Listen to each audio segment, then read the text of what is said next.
ونؤمن به ونتوكل عليه ونعوذ بالله من شرور أنفسنا ومن سيئات أعمالنا من يهده الله فلا مضل له ومن يضلله فلا هادي له وأشهد أن لا إله إلا الله وحده لا شريك له وأشهد أن سيدنا ومولانا محمدا عبده ورسوله أما بعد فأعوذ بالله من الشيطان الرجيم شهر رمضان الذي أنزل فيه القرآن هدى للناس وبينات من الهدى والفرقان فمن شهد منكم الشهر فليصمه آمنت بالله صدق الله مولانا العلي العظيم وصدق رسوله النبي الكريم ونحن على ذلك من الشاهدين والشاكرين والحمد لله رب العالمين رب يسر ولا تعسر وتمم بالخير وبك نستعين يا فتاح رب زدني علما رب اشرح لي صدري ويسر لي أمري واحلل عقدة من لساني يفقهوا قولي اللهم صل على سيدنا مولانا محمد وعلى آل سيدنا محمد وبارك وسلم اللهم صل على سيدنا مولانا محمد وعلى آل سيدنا محمد وبارك وسلم اللهم صل على سيدنا مولانا محمد وعلى آل سيدنا محمد وبارك وسلم بزرگان محترم و برادران عزیز، شعبان کا مہینہ چل رہا ہے اور غالباً آج شعبان کی 21 تاریخ ہے۔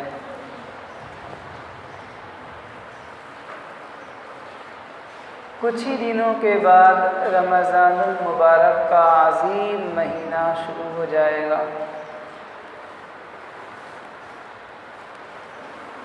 اس مہینے کی قدر ہمیں آج نہیں ہے۔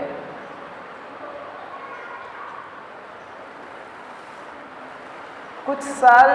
پہلوں تک تو کچھ قدر تھی، بڑوں میں، بوڑھوں میں، ماؤں میں، جوانوں میں، کہ گھر کا گارجین بھی، ماں باپ اور دادا دادی بھی اپنے بچوں کو بھی روزہ رکھواتے تھے۔ 8 سال 10 سال کے بچے ہوئے روزہ رکھنا شروع کر دیے۔ تو اس وقت سے جس کی عادت پڑی ہوئی ہے، چاہے نماز ہو، چاہے روزہ ہو، چاہے کوئی بھی کام ہو،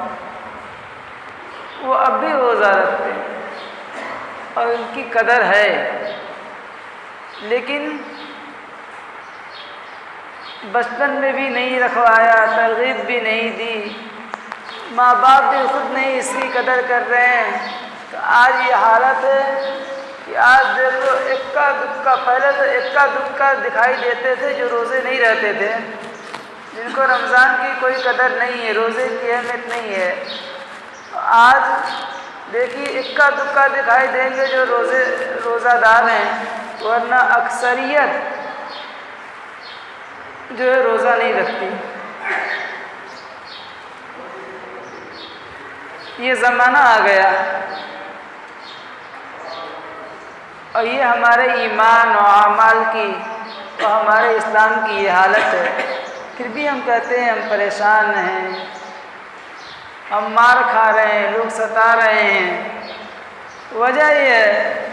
کہ ہم نے اللہ اور اس کے احکام کو ہی چھوڑ دیا، نبی کے احکام کا پاس نہیں رہا، قدر نہیں رہی، اہمیت نہیں رہی۔ تو پھر ایسوں پر تو ایسے لوگ تو ملعون ہیں ہی، اور ایسے پر تو اللہ کے حضرت جبرائیل علیہ السلام نے لعنت فرمائی۔ حدیث ہے کہ اللہ جبرائیل علیہ السلام نے بد دعا فرمائی کہ ہلاک ہو جائے، برباد ہو جائے وہ شخص جو رمضان کا مہینہ پائے، اس کے بعد بھی وہ اپنی مغفرت نہ کروا لے، اپنے گناہوں کو بخشوا نہ لے۔ اللہ کو راضی کر کے، اللہ کو خوش کر کے، اللہ کے سامنے گڑا کے، اللہ کی عبادت کر کے وہ بندہ اپنی مغفرت نہ کروا لے، اپنے آپ کو معاف نہ کرا لے، ایسے آدمی ہلاک ہو جائے، برباد ہو جائے۔ یہ کس کی؟ ہماری آپ کی نہیں، بلکہ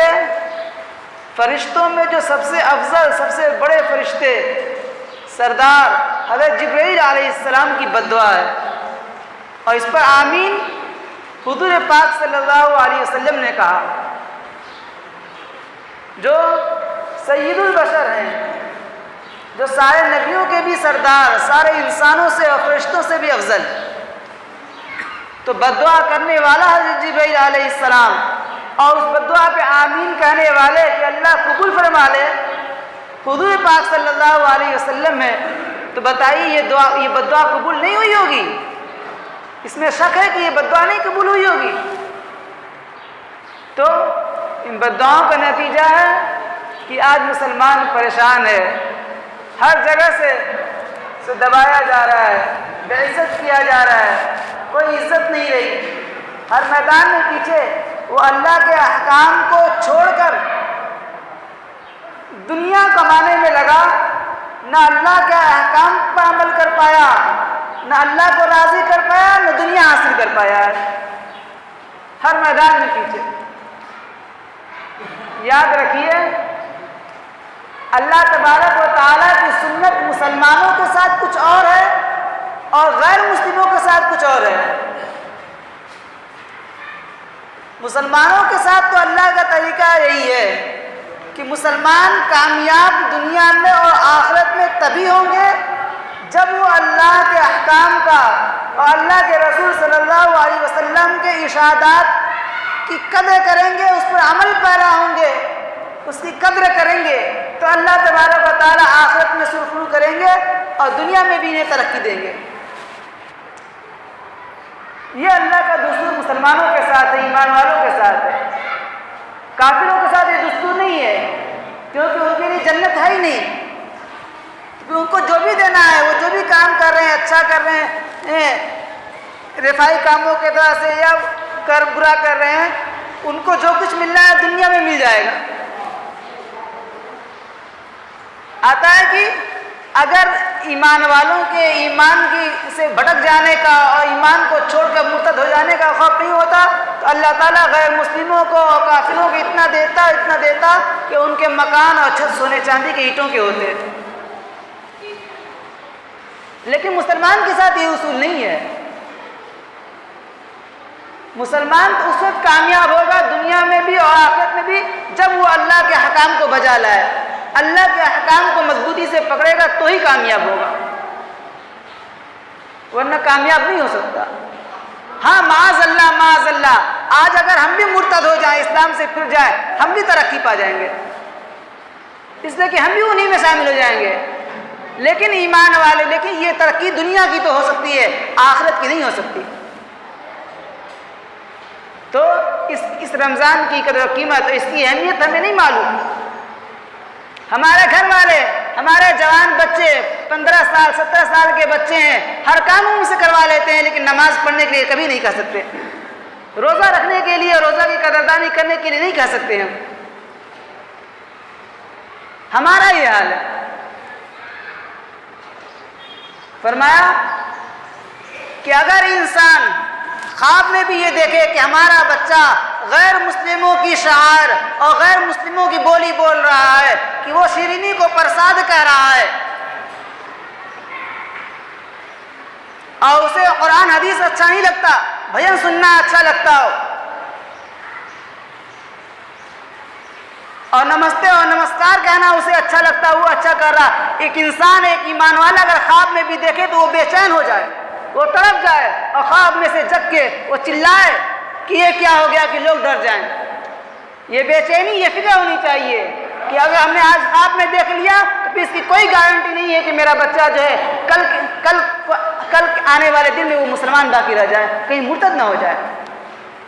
اگر یہ نہیں مرتد ہوا تو اس کے بعد آنے والی نسل وہ مسلمان نہیں رہ سکتی۔ اس لیے کہ آج ہم خود دیکھ لیں،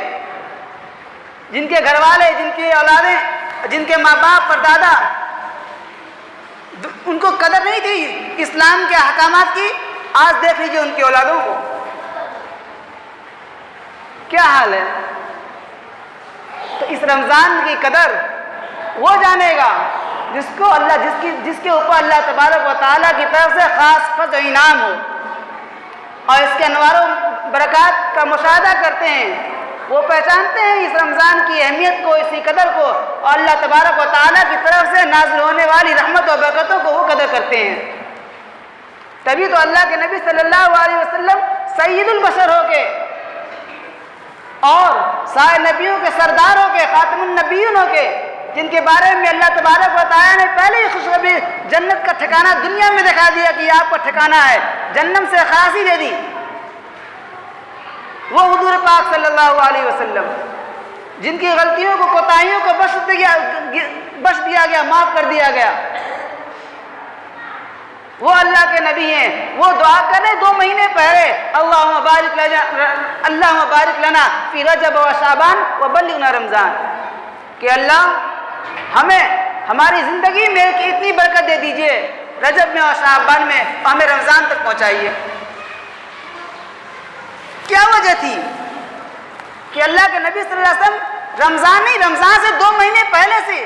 جستجو کی جا رہی ہے، آرزو و تمنائیں کی جا رہی ہیں، دعائیں کی جا رہی ہیں، اللہ تبارک و تعالیٰ ہماری عمر بڑھا دیجئے، ہماری عمر لمبی کر دیجئے کہ ہم اس مہینے کا رمضان جیسا مہینہ پا لیں۔ ہم 2 مہینے پہلے سے اشتیاق ہے، یہ شوق ہے۔ کیوں؟ ہم تو دعائیں نہیں کرتے، ہم دعائیں کریں گے اگر موت کا وقت دکھے گا تو اللہ تعالیٰ تھوڑی زندگی دے دیجئے تاکہ فلاں کام کر لیں، فلاں کام اٹکا ہوا اس کو پورا کر لیں، بچوں کی شادی کر لیں، اس کی دعا ہو سکتا ہے کر لیں۔ لیکن اللہ کے نبی رمضان کی دعائیں کر رہے ہیں، وہ بھی 2 مہینے پہلے سے، اور اس کی تیاری کر رہے ہیں کہ شعبان کے مہینے میں اتنے روزہ رکھا کرتے تھے، اتنی کثرت سے روزہ رکھا کرتے تھے اللہ کے نبی صلی اللہ علیہ وسلم کہ پھر کسی اور مہینے میں 11 مہینے میں اتنے روزہ نہیں رکھتے تھے رمضان کو۔ یہ قدر تھی۔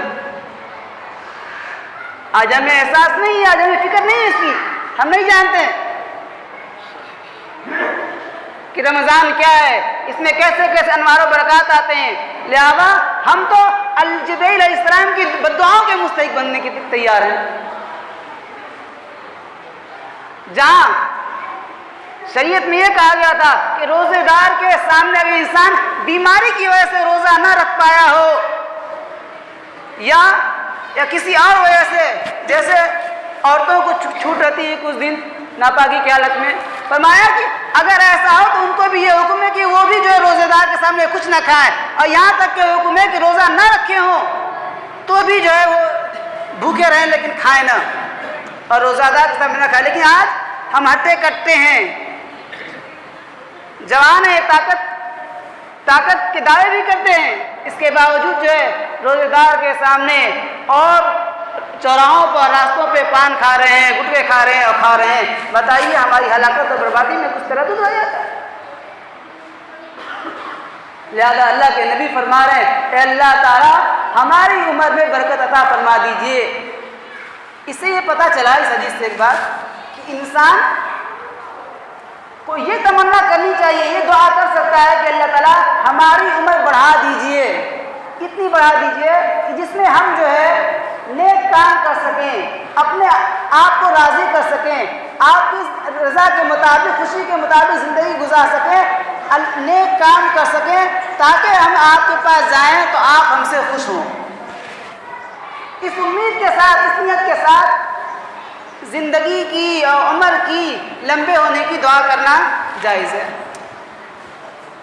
اور مانگنا چاہیے۔ لیکن یہ دعا مانگنا صحیح نہیں ہے کہ جو لوگ پریشان ہو جاتے ہیں، مصیبت میں ہو جاتے ہیں تو کہتے ہیں اللہ تعالیٰ اب تو ہمیں تو اٹھا ہی لے۔ حدیث سے منع کیا گیا کہ موت کی تمنا نہ کرو کہ اللہ ہمیں اٹھا ہی لو۔ ایمان والے جو روز نماز والے ہیں وہ بھی یہ کہتے ہیں کہ بڑے تکلیف میں تھے، چلے گئے، اچھا ہوا۔ اللہ کے نبی نے منع کیا، کیوں؟ کیونکہ ارے تمہیں کیا معلوم، ابھی تمہیں اتنی تکلیف ہے، تم اس کی تمنا کر رہے ہو کہ اللہ ہمیں اٹھا ہی لے تو اچھا ہے۔ تم نے کیا آخر تیاری کیا کر رکھی ہے مرنے کے بعد کے لیے؟ کیا تیاری کر رکھی ہے تم نے آخرت کے لیے؟ قبر میں جانے کی تیاری تمہاری کیا ہے کہ تم یہ تمنا کر رہے ہو کہ اللہ اٹھا ہی لے تو اچھا ہے؟ معلوم نہیں کہ آج تمنا یہ کرو تھوڑی سی تکلیف کی وجہ سے قبر میں جانے کے بعد کیا حالات پیش آئے، اس سے کئی حالات خراب نہ ہو۔ یہاں کی تکلیف تو ہمیں دیکھا نہیں جا رہا، قبر کی تکلیف کو اور قبر کے عذاب کو، اللہ کے عذاب کو کیسے ہم جھیلیں گے کہ ہم اس کے لیے تیار ہیں کہ اللہ ہمیں اٹھا ہی دے۔ تو یہ دعا کرنے سے پہلے انسان کو سوچنا چاہیے کہ ہم نے تیاری کیا کر رکھی ہے آخرت کے لیے، مرنے کے بعد کے لیے۔ ہم مریں گے، مرنے کی دعا کر رہے ہیں، لیکن مرنے کے بعد جو ہے قبر میں جانا ہے، وہاں ہمارے ساتھ کیا ہوگا، ہم نے اس کے لیے کیا تیاری کر رکھی ہے۔ اس لیے یہ تو دعا کرنا صحیح نہیں ہے۔ ہاں، اللہ کے نبی صلی اللہ علیہ وسلم سے ایک دعا ثابت ہے، اللہم احیینی ما کانت الحیات خیرا لی وتوفنی اذا کانت الوفاء خیرا لی۔ اللہ کے نبی دعا کرتے تھے کہ اللہ جب تک میرے لیے زندہ رہنا بہتر ہے ہمارے حق میں، تب تک تو ہمیں زندہ رکھ، اور جب ہمارے لیے مرنا بہتر ہو جائے تو ہمیں وفات دے دے۔ تو یہ دعا کرنا صحیح، یہ دعا کر سکتے ہیں کہ اللہ تعالیٰ جب تک اللہ تعالیٰ ہمیں عافیت کے ساتھ دنیا میں رکھ، اور جب تک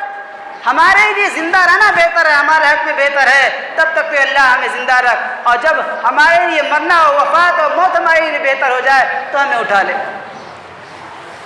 یہ دعا کر سکتے۔ تو میرے محترم بزرگوں، اللہ کے نبی صلی اللہ علیہ وسلم 2 مہینے پہلے سے اسی قدر اس کی فکر کر رہے ہیں، دعا کر رہے ہیں کہ رمضان، اس سال کا رمضان ہمیں مل جائے۔ وجہ کیا ہے؟ وجہ یہ ہے کہ اللہ تبارک و تعالیٰ نے اس مہینے کو اپنا مہینہ بنایا ہے، یہ اللہ کا خاص مہینہ ہے۔ اللہ تعالیٰ نے یہ مہینہ اس لیے دیا ہے کہ انسان 11 مہینے تک کھاتا رہا، کماتا رہا، دنیا کی دوڑ دھوپ میں لگا رہا، پیسے گننے، پیسے کمانے میں لگا رہا، اور دنیا کے کاروبار میں لگا رہا، اپنی ضرورتوں کو پورا کرنے میں لگا رہا، جس کے نتیجے میں اس سے اور اللہ تبارک و تعالیٰ سے جو رشتہ تھا وہ کمزور ہو گیا، وہ تعلق کمزور ہو گیا ہے، روحانیت کمزور ہوگی، تقویٰ کی صفت میں کمی آ گئی ہے، انسان سے اللہ سے رشتہ کمزور پڑ گیا، اور انسان کے اوپر مادیت غالب آ گئی، اس کی روحانیت کمزور ہو گئی۔ تو اللہ تبارک و تعالیٰ نے رمضان المبارک کا مہینہ دیا ہے کہ یہ میرا اپنا مہینہ ہے، یہ عبادت کا مہینہ ہے، یہ کمانے کا مہینہ نہیں۔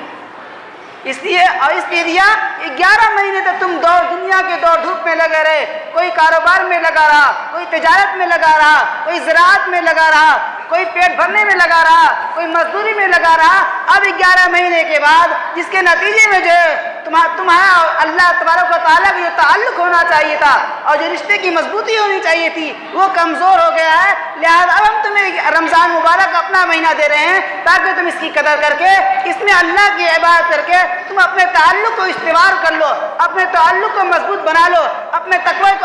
تقویٰ پیدا کر لو۔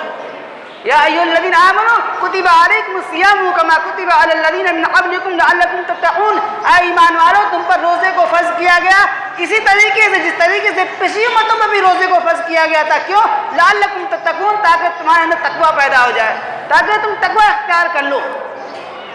تو رمضان مبارک دیا ہی اس لیے گیا ہے کہ انسان اپنا رشتہ اللہ تبارک و تعالیٰ سے مضبوط کر لے، قوی کر لے۔ کیوں؟ کیونکہ اللہ تبارک و تعالیٰ نے انسان کا مقصد ہی دنیا میں آنے کا اور پیدا کرنے کا عبادت تھی، وما خلقت الجن والانس الا لیعبدون، ہم نے انسانوں اور جناتوں کو صرف اپنی ہی عبادت کے لیے پیدا کیا۔ تو یہ 11 مہینہ ہم نے آپ نے کمائے ہیں، لہٰذا یہ مہینہ جو ہے انسان اپنے صرف اپنے اصل مقصد کی طرف آ جائے کہ جس مقصد کے لیے اور جس لیے انسان کو اللہ تبارک و تعالیٰ نے پیدا کیا وہ مقصد عبادت تھا۔ اب 1 مہینے کو کم سے کم صرف عبادت کے لیے لگا دو اور اپنے تعلق کو مضبوط بنا لو، استوار بنا لو۔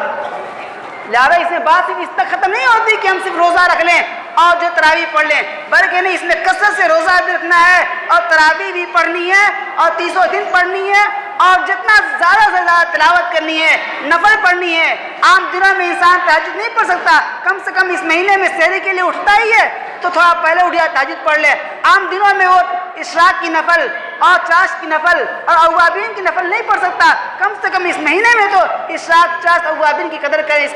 اس کو پڑھیں، کیونکہ یہ عبادت ہی کا مقصد کے لیے پیدا کیا گیا۔ دیکھیے اللہ تبارک و تعالیٰ نے انسان کو عبادت کے لیے پیدا کیا۔ اب ایک طرف تو ایک سوال، ایک طرف تو انسان سے یہ کہا جاتا ہے کہ انسان اگر مومن ہے اور اس کی زندگی شریعت و سنت کے مطابق ہے، یعنی اللہ کے حکموں کے مطابق اور نبی کریم صلی اللہ علیہ وسلم کے سنتوں کے مطابق زندگی گزار رہا ہے، تو مومن کا ہر کام عبادت ہے، یعنی اس کا سونا بھی عبادت ہے، اس کا کھانا بھی عبادت ہے، اس کا حلال کاروبار کرنا بھی عبادت ہے، اس کا آپس میں رشتہ داروں سے ملنا جلنا بھی عبادت ہے، اس کا تجارت کرنا بھی عبادت ہے۔ ایک طرف تو یہ کہا جاتا ہے، اور دوسری طرف نماز بھی عبادت ہے، روزہ بھی عبادت ہے، زکوٰۃ بھی عبادت ہے، حج و عمرہ بھی عبادت ہے۔ آخر ان دونوں میں فرق کیا ہے؟ ان دونوں عبادتوں میں اس فرق کو جو لوگ نہیں سمجھتے ہیں وہ گمراہی کا شکار ہو جاتے ہیں۔ پھر وہ لوگ نماز نہیں پڑھیں گے، روزہ نہیں رکھیں گے، زکوٰۃ دینا ہوگا زکوٰۃ نہیں دیں گے، اور کہیں گے ہم تو رفاع عام کے کام کر رہے ہیں، ہم تو NGO چلا رہے ہیں، اور ہم تو خدمت خلق میں لگے ہیں، اور خدمت خلق حقوق العباد ہے، اس کی اہمیت تو بہت زیادہ ہے، لہذا نماز تو ہمارا اپنا کام ہے، اس کو نہیں پڑھ رہے، قضا کر دے رہے۔ یہ سوال کیوں پیدا ہوتا ہے؟ اس وجہ سے کہ ہم نے ان دونوں عبادتوں کے درمیان فرق نہیں سمجھا۔ دیکھیے، ایک عبادت ہے براہ راست عبادت ہے، یعنی ڈائریکٹ عبادت ہے، وہ پیور عبادت ہے، وہ عبادت ہی کے لیے اس کام کو اللہ تبارک و تعالیٰ نے بنایا ہے، وضع کیا ہے، اس کا کوئی اور مقصد اور کوئی اور مصرف اور کوئی اور یوز نہیں ہے۔ جیسے نماز ہے، روزہ ہے، حج ہے، زکوٰۃ ہے، عمرہ ہے، قرآن کریم کی تلاوت ہے، ذکر ہے، تسبیح ہے، یہ صرف اور صرف براہ راست عبادت ہے، یہ پیور عبادت ہے، ڈائریکٹ عبادت ہے، اس کا کوئی اور مصرف نہیں ہے۔ مثال کے طور پر نماز سے صرف بندگی مقصود ہے، اس کے علاوہ کوئی مصرف نہیں ہے اس کا دنیاوی، لیکن اس کے علاوہ کھانا پینا اور تجارت کرنا، خدمت خلق کرنا، یہ بھی عبادت ہے، لیکن اللہ تبارک و تعالیٰ نے اس کو عبادت اس لیے کہا دیا کہ تم اگر میری عبادت کر رہے ہو اور اپنی زندگی کھا رہے ہو، کما رہے ہو، بشرطے کہ میرے جو حدود ہیں، جو ہم نے قانون بیان کر رکھا ہے، اس قانون کے تحت حضور پاک صلی اللہ علیہ وسلم کے مبارک طریقے کے مطابق زندگی گزار رہے ہو، تو ہم تمہارے کھانے کو پینے کو بشرطے کی نیت صحیح ہو، اور تمہارے سونے کو اور تمہارے بزنس اور تجارت کرنے کو بھی ہم عبادت قرار دیتے ہیں، اور اس پہ بھی ویسے ہی ثواب دیں گے جس طریقے سے ہم تم کو پہلی قسم کی عبادت کا ثواب دیتے ہیں۔ لیکن یہ جو عبادت ہے، یہ پیور عبادت نہیں ہے، اور یہ جو ہے صرف عبادت کے اس کو وضع نہیں کیا، بلکہ اس سے مقصد جو ہے انسان کی اپنی دنیاوی ضروریات ہے، پیٹ بھرنا ہے، اپنے نفسانی خواہشات کو پورا کرنا ہے، کمانا اس لیے تاکہ یہ مقصد ہے، عبادت کے لیے نہیں ہے۔ تو یہ دوسرے کیٹیگری کی، سیکنڈ کیٹیگری کی عبادت ہے، یہ انڈائریکٹ عبادت ہے، یہ براہ راست عبادت نہیں، بالواسطہ عبادت ہے۔ لیکن نماز روزہ یہ اصل عبادت ہے، اور قرآن کریم میں جو فرمایا گیا وَمَا خَلَقْتُ الْجِنَّ وَالْإِنسَ إِلَّا لِيَعْبُدُونَ، کہ ہم نے جنات انسان کو صرف عبادت کے لیے پیدا کیا گیا، اس عبادت سے مراد پہلی قسم کی عبادت ہے، نماز، روزہ، ذکر، تلاوت، یہ عبادت ہے۔ یہ دوسری قسم کی جائز طریقے سے تجارت کرنا اور خدمت خلق کرنا، اور یہ عبادت مراد نہیں ہے۔ تو یہ جو رمضان کا مہینہ ہے، یہ دوسرے عبادت کے لیے نہیں ہے، بلکہ یہ پہلی قسم کی عبادت کے لیے خاص کیا گیا ہے، اور اس کا درجہ بڑھا ہوا ہے۔ لہذا جب دو چیزوں میں ٹکراؤ ہو جائے، آمنے سامنے آ جائے، تو پہلی قسم کی عبادت کو ترجیح ہوگی، اور پہلی قسم کی عبادت افضل ہوگی۔ ورنہ لوگ ڈاکٹری کر رہے ہوتے ہیں اور نمازوں کو چھوڑ رہے ہوتے ہیں، اور نمازوں کو قضا کر رہے ہوتے ہیں، کہو تو کہتے بھائی یہ بھی تو عبادت ہے، ہم بھی تو مخلوق کی اور اللہ کے مخلوق کی خدمت میں لگے ہوئے ہیں، لہذا نماز تو میرا اپنا پرسنل معاملہ، اس کو چھوڑ دیے، قضا کر دیے، بعد میں پڑھ لیے۔ یہ کیوں ہوتا ہے؟ کیونکہ ان لوگوں نے دو عبادتوں کے درمیان فرق نہیں سمجھا۔ تو جب بھی ٹکراؤ ہوگا تو ہم پہلی عبادت کو ترجیح دیں گے، اس کو چھوڑیں گے نہیں۔ جیسے نماز ہے، نماز تو فرمایا کہ تم جنگ کے میدان میں ہو اور دشمن تمہارے سامنے ہے، تب بھی نماز تمہارے لیے معاف نہیں ہے۔ نماز میں اگرچہ اس وقت جو تھوڑی سی آدمی کو جو ہے اس کے طریقے میں رخصت دے دی گئی، فرمایا کہ نماز معاف، انسان بیمار ہے اور یہاں تک کہ وہ کوئی کام نہیں کر سکتا، پھر بھی فرمایا کہ یہ اصل عبادت ہے، اسی لیے پیدا کیے گئے ہو، لہذا نماز معاف نہیں۔ تم بیٹھ کے نماز پڑھ لو، لیٹ کے پڑھ لو، وضو نہیں کر سکتے تیمم کر کے پڑھ لو، لیکن پڑھو۔ اس سے میرے محترم بزرگوں، رمضان مبارک کا مہینہ آ رہا ہے، آپ اس کی قدر کر لیں. روزے کی پابندی کا ہر ایک جو ہے روزہ رکھ بالغ ہے روزہ رکھنے کی کوشش کرے, روزہ رکھے. ہم مر نہیں جائیں گے روزہ رکھنے سے. کمزور لوگ روزہ رکھ رہے ہیں. میری دادی ہیں تقریباً 90 سال کی ہوں گی, 90-95 سال کی, نہیں چل سکتی ہیں, لیکن وہ بھی کمزور ہے, روزہ رکھ رہی ہیں, رکھتی ہیں. اہمیت ہے